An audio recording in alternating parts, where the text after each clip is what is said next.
દીકરા, આ પૂનમ સામાન્ય નથી, કારણ કે આ પૂનમમાં કેટલાક દીકરાઓને પહેલીવાર કુળદેવીના દર્શન થાય છે. આ મજાક નથી દીકરા, આ વાત 99% લોકોને ખબર નથી. દરેકના ઘરે કુળદેવી હોય છે, પણ દરેક દીકરો એ દર્શન માટે તૈયાર નથી હોતો. પૂનમની રાતે માં સામે નથી આવતી, માં મનમાં ઉતરે છે. દીકરા, ધ્યાનથી સાંભળજે.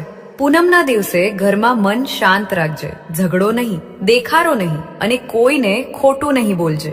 જો ઘરમાં ગાય હોય તો એને શ્રદ્ધાથી રોટલો આપજે. આ દાન નથી, આ ઓળખ છે. રાત્રે જ્યારે ઊંઘ આવે ત્યારે તારી કુળદેવીનું નામ 7 વાર ધીમે લઈજે.